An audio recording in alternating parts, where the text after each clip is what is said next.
जय श्री कृष्णा। राधे राधे। आप सभी का दिन शुभ और मंगलमय हो और भगवान श्री कृष्ण की कृपा आप सभी पर सदा बनी रहे। अभी तक के वैशाख मास महात्म्य के सभी अध्याय को सुनने के लिए, उन्हें लाइक और कमेंट्स करने के लिए आप सभी भक्तजनों का बहुत बहुत धन्यवाद। आशा करती हूँ कि आने वाले जेठ मास में भी आप हमारे चैनल पर जेठ मास महात्म्य की कथाएं भी इसी तरह सुनते रहेंगे। तो आइए आज सुनते हैं वैशाख मास महात्म्य का अध्याय 27। जैमिनी जी बोले, राजा ने सर्वप्रथम इंद्र आदि देवताओं का आह्वान किया। छहों अंग, पद और क्रम सहित चारों वेदों के विद्वान, सहस्त्रों ऋषियों और ब्राह्मणों को निमंत्रित किया, जो यज्ञ विद्या में कुशल और मीमांसा शास्त्र में परिनिष्ठित थे। सदाचारी, शुद्ध, कुलीन एवं सत्यवादी वैष्णवों को भी आदर पूर्वक निमंत्रित किया गया। राजा का सभा भवन पत्थर का बना हुआ था।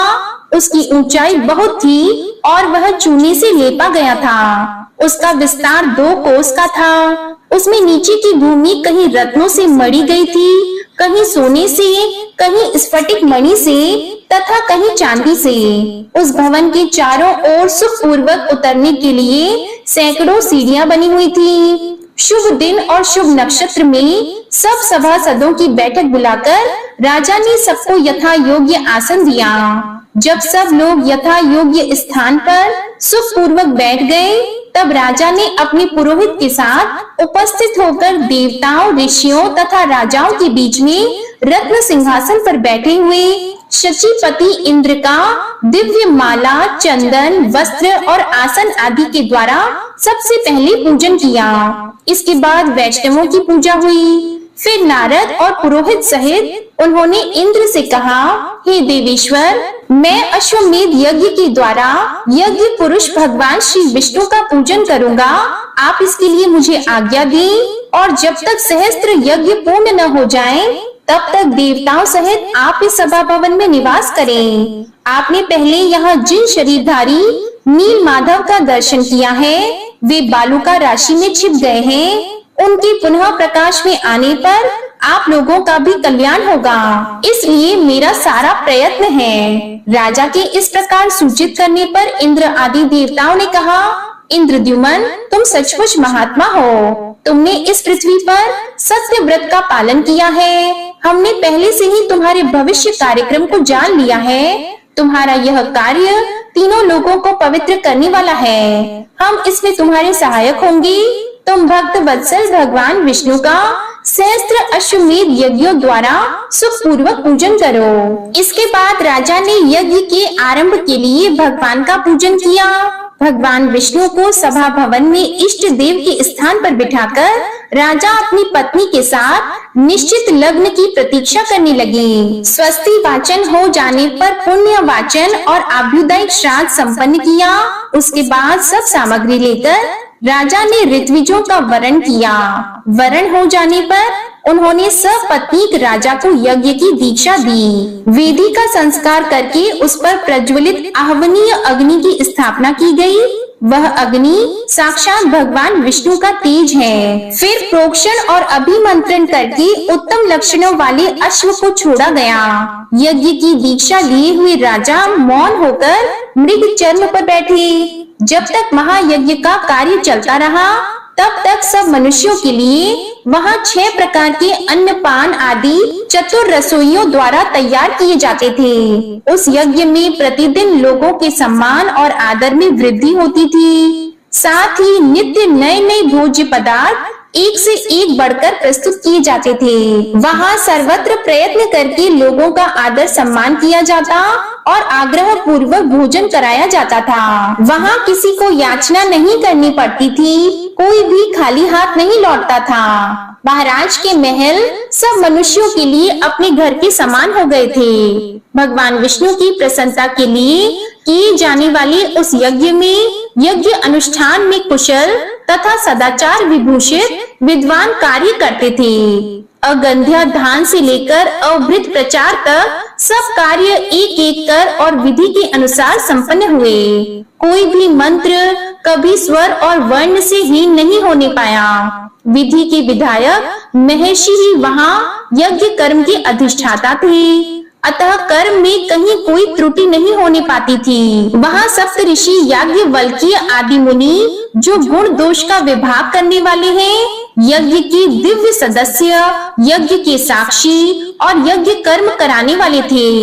उन्हीं का ऋत्विजों के रूप में वर्ण कराया गया था। यज्ञ में सम्मिलित हुए मुनि लोग परस्पर कथा वार्ता के प्रसंग में वैदिक वाको वाक्य सूक्त तथा गुह्य उपनिषद की चर्चा करते थे।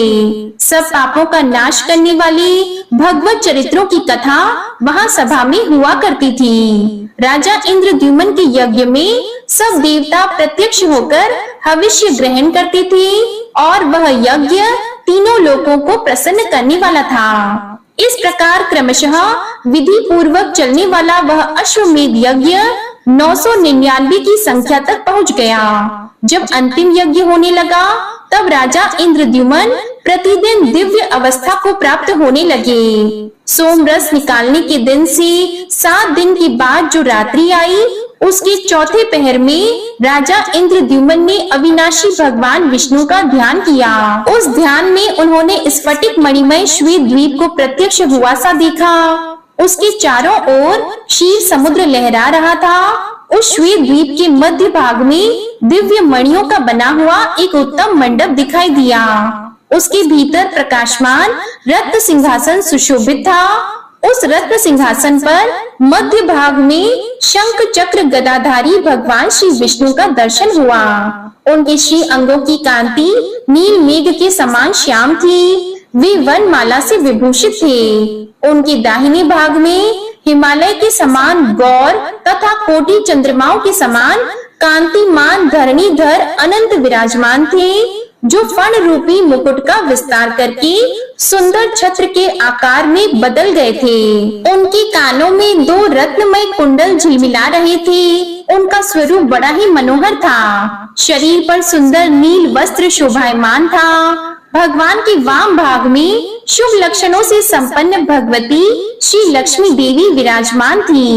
उनके हाथों में वर और अभय की मुद्रा तथा कमल सुशोभित थे। उनके शरीर की कांति कुमकुम के समान थी और नेत्र बड़े ही सुंदर थे।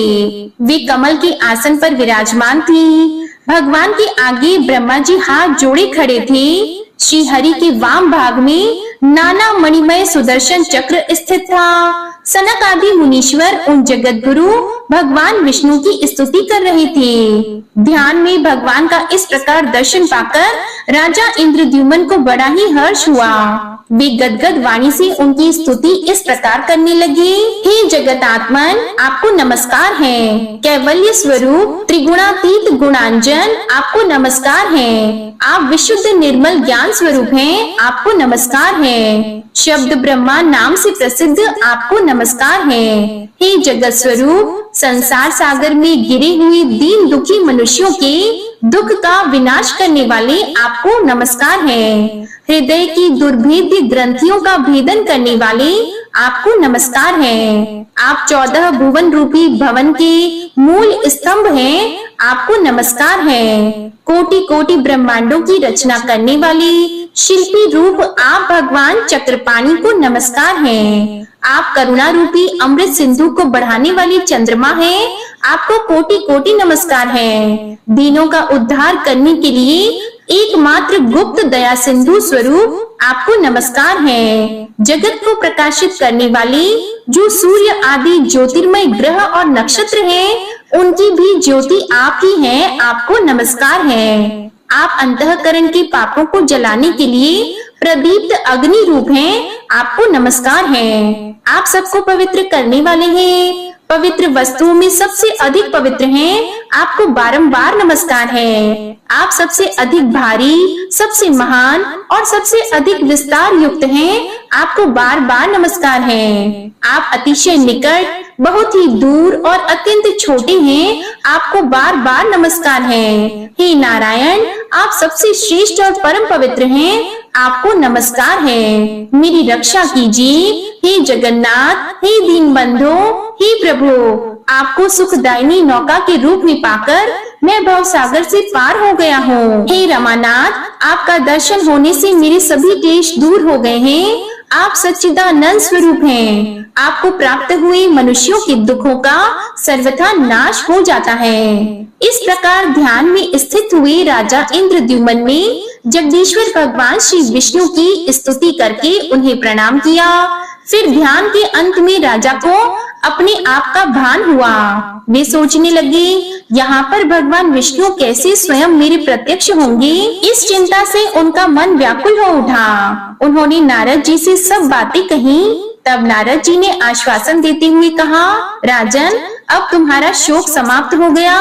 इस यज्ञ के अंत में भगवान तुम्हें यहाँ प्रत्यक्ष दर्शन देंगे।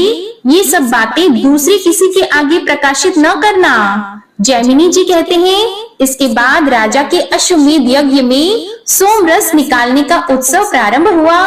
उसमें दीनों को भी रोक टोक मनोवांछित दान दिए जाने लगे। उस समय नारद जी ने राजा इंद्रद्युम्न से कहा, राजन, अब पूर्ण आहुति का कार्य समाप्त हो, जिससे यह यज्ञ सफल हो जाए।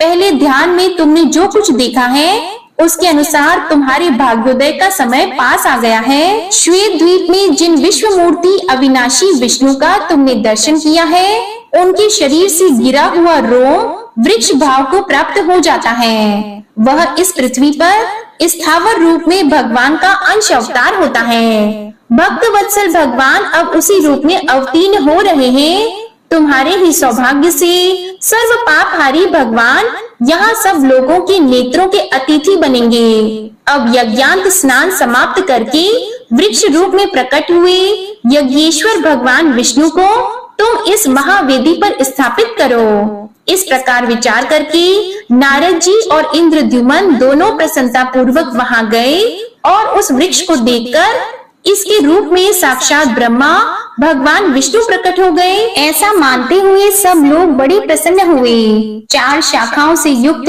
उस चतुर्भुज वृक्ष का दर्शन करके राजा ने अपने परिश्रम को सफल माना।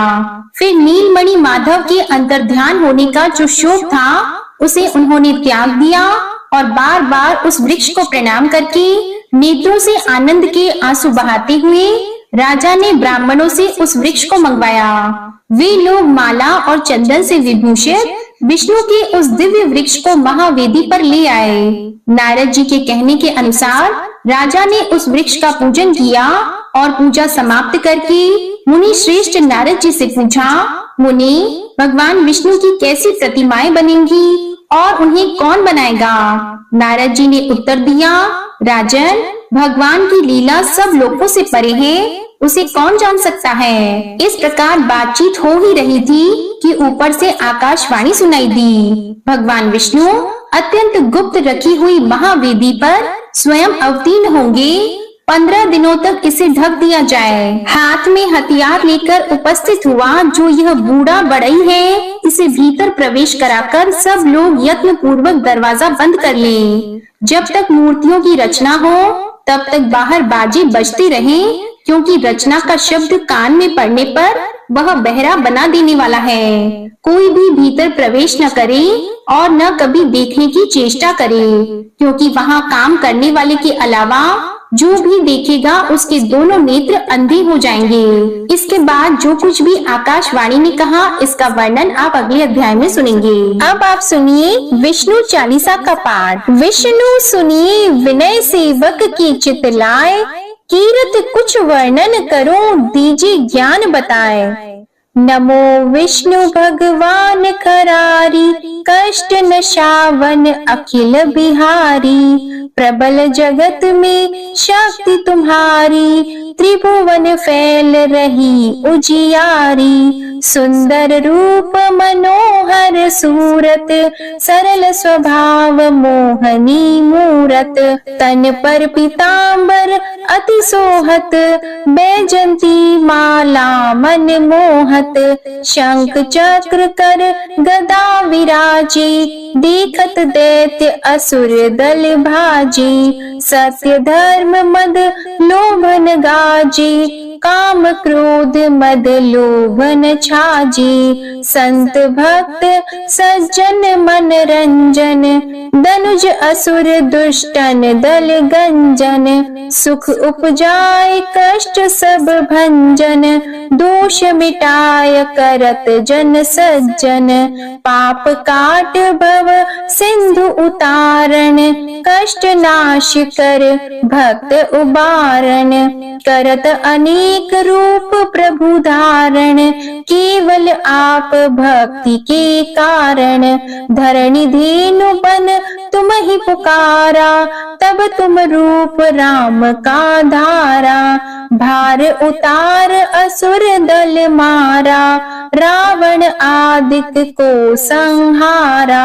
आप वराह रूप बनाया, हिरण्याक्ष को मार गिराया। धर्मस्य तन सिंधु बनाया, 14 रत्नन को निकलाया। अमिलख असुरन द्वंद मचाया, रूप मोहिनी आप दिखाया। देव को अमृत पान कराया, असुरन को छवि से बहलाया। कूर्म रूप धर सिंधु मझाया, मंदराचल गिरि तुरत उठाया। शंकर का तुम फंद छुड़ाया, भस्मासुर को रूप दिखाया। वेदन को जब असुर डुबाया, कर प्रबंध उन्हें ढूंढवाया। मोहित बन कर खल ही नचाया, उस ही कर से भस्म कराया। असुर जलंधर अति बलदाई, शंकर से उनकी न लड़ाई। हार पार शिव सकल बनाई, कीन सती से छल खल जाई। सुमिरन कीन तुम्हें शिव रानी, बतलाई सब विपत कहानी। तब तुम बने मुनीश्वर ज्ञानी, वृंदा की सब सुरति भुलानी। देख 3 धनुज शैतानी, वृंदा आए तुम्हें लपटानी। हो स्पर्श धर्म क्षति मानी, हना असुर उर शिव शैतानी। तुमने ध्रुव प्रहलाद उबारे, हिरणाकुश आदिक खल मारे। गणिका और अजामिल तारे, बहुत भक्त भव सिंधु उतारे। हरहु सकल संताप हमारे, कृपा करहु हरि सिरजनहारे। देखहु मैं निज दर्श तुम्हारे, दीप बंधु भक्तन हितकारी। चाहता आपका सेवक दर्शन, करहु दया अपनी मधुसूदन। जानु नहीं योग्य जब पूजन, होय यज्ञ स्तुति अनुमोदन। शील दया संतोष सुलक्षण, विदित नहीं व्रत बोध विलक्षण। करहु आपका किस विधि पूजन, कुमति विलोक होत दुख भीषण। करहु प्रणाम कौन विधि सुमिरन, कौन भांति में करहु समर्पण। सुर मुनि करत सदा सेवकाई, हर्षित रहत परम गति पाई। दीन दुखिन पर सदा सहाई, निज जन जान लेव अपनाई। पाप दोष संताप नशाओ, भव बंधन से मुक्त कराओ। सुत संपत्ति दे सुख उपजाओ, निज चरणन का दास बनाओ। निगम सदा ये विनय सुनावे, पढ़े सुने सो जन सुख पावे। श्री विष्णु चालीसा समाप्त होती है। प्रेम से बोलिए भगवान विष्णु और माता लक्ष्मी की जय। आपको आज की कथा पसंद आए तो वीडियो को लाइक कीजिएगा, शेयर कीजिएगा, कमेंट में भगवान श्री लक्ष्मी नारायण जी की जय लिखिएगा और चैनल को भी सब्सक्राइब कीजिएगा। इसी के साथ आज आप हमारे चैनल पर संतोषी माता की व्रत कथा और शुक्र प्रदोष व्रत कथा भी जरूर सुनिएगा। जय श्री राधे कृष्णा।